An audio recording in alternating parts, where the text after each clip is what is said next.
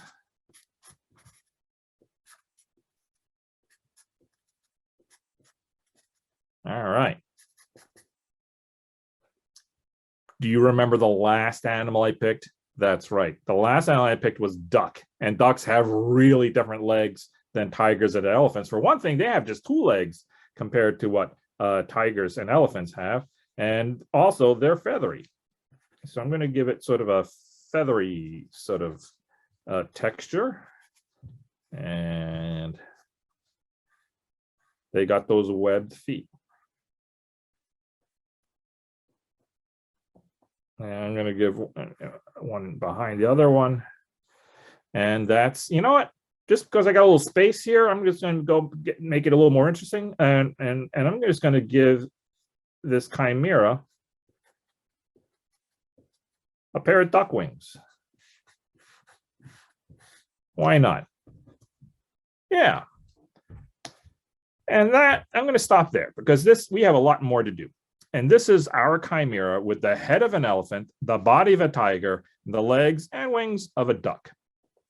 I just have 2 more things to do with my chimera before I'm completely finished.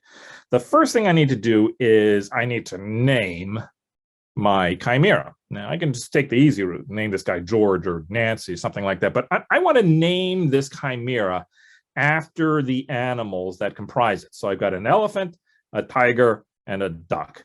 So I'm going to call this chimera an ella-tiguk. This is an ella-tiguk. If ever anyone asks you what an ella-tiguk looks like, you can draw them one of these.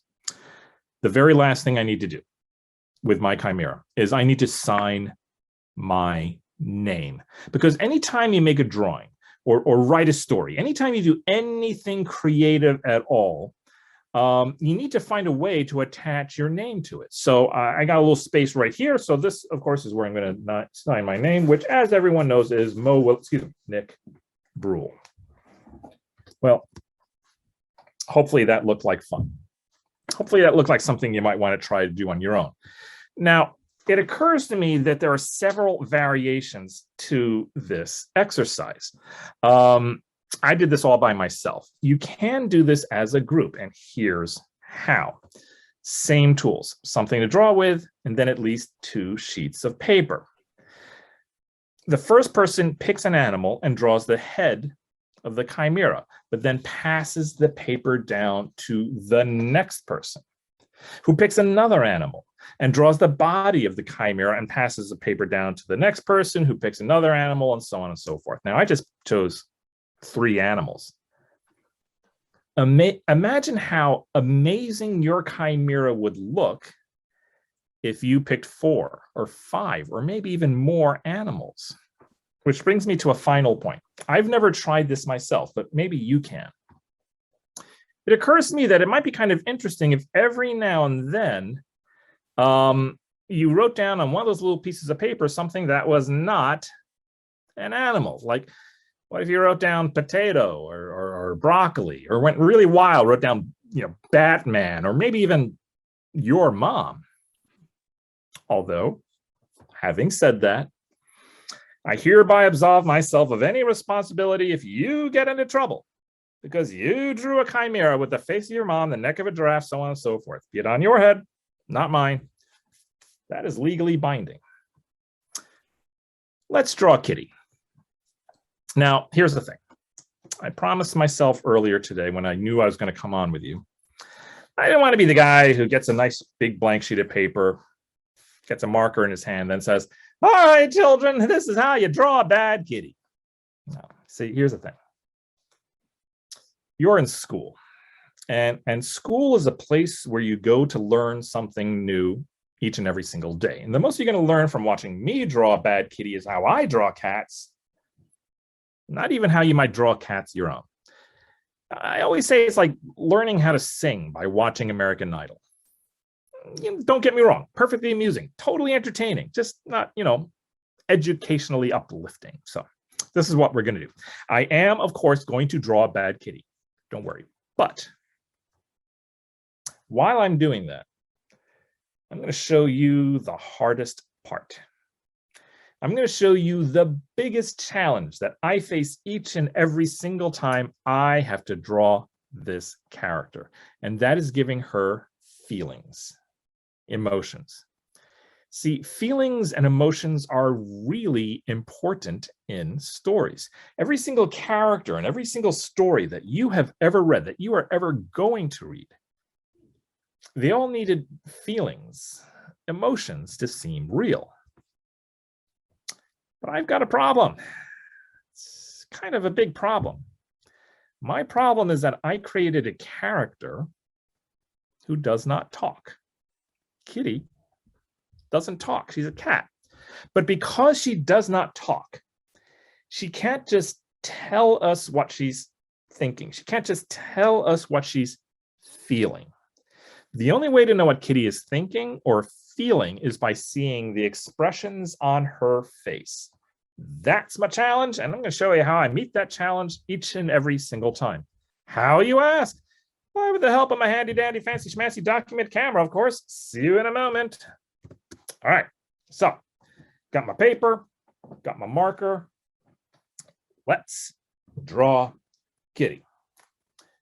When I'm drawing Kitty, I always start in the middle of her face with that part of the body called the elbow.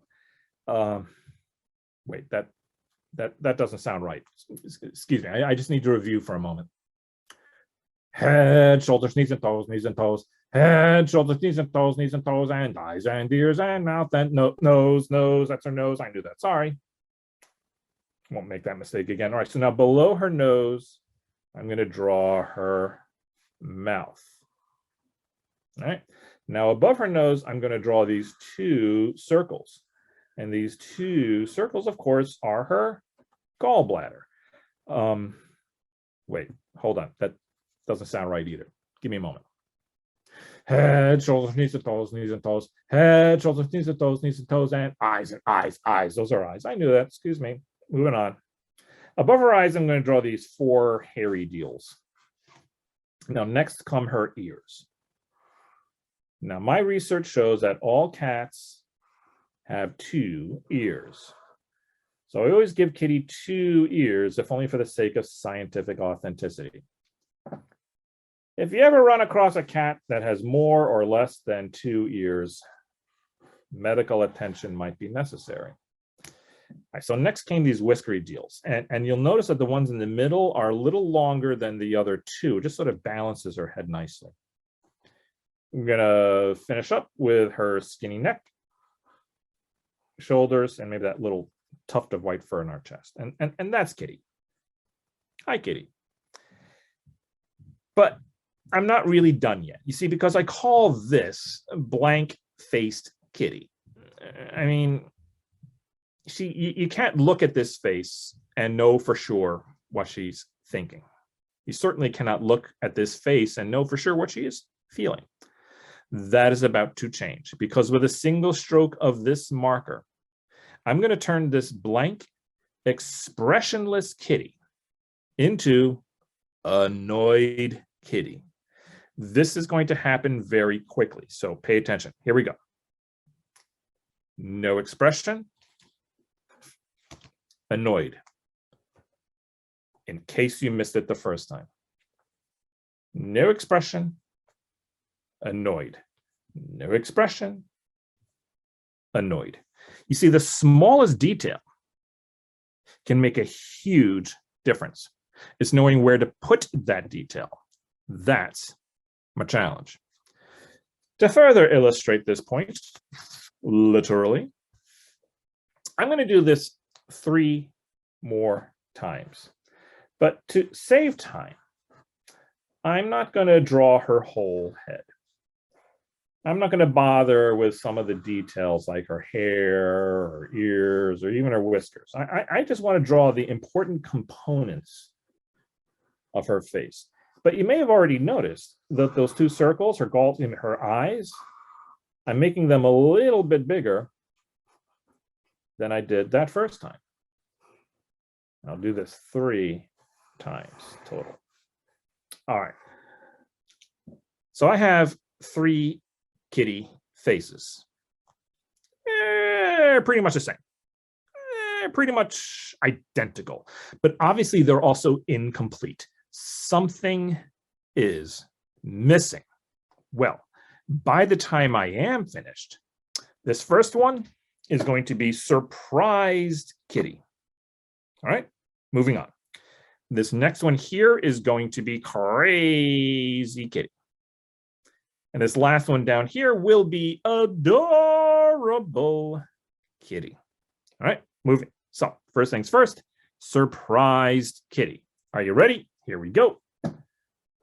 1, 2. That was easy, but check this out. This is my favorite part. All I did was add 2 dots. And look what happened when I added 2 dots. Look at how much more alive that face suddenly became compared to the other 2. I never get tired of that. All right, moving on. Crazy kitty. Are you ready? Here we go. 1, 2. It's not so hard, right? All right. Last but not least, adorable kitty. 1, 2. I had 3 kitty faces. They used to be the same. They used to be identical. By the time I was finished, the only difference between surprised, crazy, and adorable was where I put the dots for her eyes and how big I made them. Learning these details, the ones that make such a huge difference, took me a lot of time, a lot of practice, remains to this day the hardest part of my job when I have to draw this character. I now open the floors to questions from you guys while I take another refreshing sip of my water. That's to take something so little and break it down. And I feel like all the kids that are watching can definitely draw bad kitty now. So that was great. I can retire. Done. If you're retired, you're going to be replaced. You better be careful. And that was what I loved about the book, was that it is real time, real important subject in a really good way to get it down to the kids about bullying. And what made you decide to write this particular book? Well, the same thing allowed me to decide that I came to the same decision to make this book as I do for all of my books. Is Mm-hmm. I always begin with asking myself the question, what do kids care about? And, for instance, kids care about school. So that became Bad Kitty School Days. Kids care about birthdays. Happy birthday, Bad Kitty. And I have a daughter who's 14 now, but 12 when I first started writing this story. And it was pretty clear to me that my daughter, above all else, cared about her phone. And so I thought about see if there was a good way for me to tell a story about how I could give this cat a phone. And decided, okay, you know what, I can use this as a sort of a gateway also into talking about digital literacy, along with telling the story about how maybe giving a cat a phone is not the best idea anyway. Mm-hmm. And how we as humans can get in trouble with phones, that's for sure. So one of the classes wants to know, is Bad Kitty based on anyone or a pet that you had? That's a lovely question. Kitty's personality is not based on any one cat or person. She just is sort of an amalgam. There is that word again, a collection of different cats and that I've known over the years. However, she is physically modeled after a cat I had when I was a little boy named Zuzu. The cat was named Zuzu, not me. Anyway, Zuzu was this she had this wonderful design. She was a black cat, black from the tip of her ears to the tip of her tail, except for this elegant tuft of white fur on her chest. And I always loved that design. It always seemed to me like she was wearing a piece of jewelry. So when I came up with the idea for Bad Kitty and I had to figure out what I wanted her to look like, I kind of thought of Zuzu and decided to make her look like that cat. That's great. We're almost out of time here. I wanted to know what's up next for you, and how can everybody follow you? Oh, well, following me is I don't do the social media as much as you'd think. I guess I'm on Twitter. I guess I'm on Instagram. I'm on Facebook, where I get myself into my most trouble.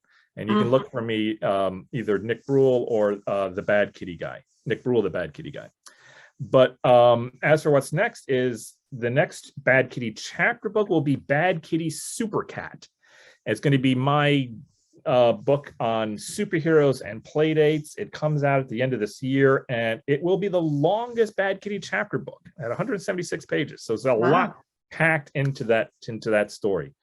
Likewise, there will be more picture books. I'm doing one called Bad Kitty Does Not Like Valentine's Day that'll come out actually also probably just before time. And I actually, just funny you mentioned, I can do a little show and tell here because I just submitted a cover sketch for the next picture book. I haven't drawn it yet, and it's going to be Bad Kitty Does Not Like Easter. And that's a sketch I just sent to my editor a few days ago. We're getting the inside scoop then, huh? A little bit.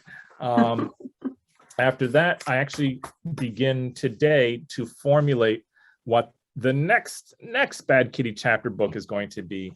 I have a good idea of what it will be, but I'm not committing to it, so that's why I won't make an announcement just yet.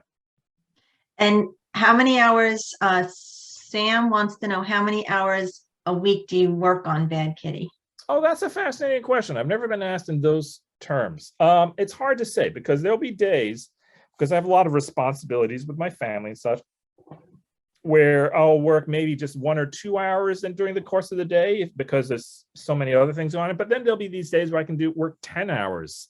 And sometimes I'll work on Saturdays and Sundays. Sometimes I won't. So I would say it probably averages out to being like a normal work week, around 40 hours a week that I'm working on Bad Kitty exclusively.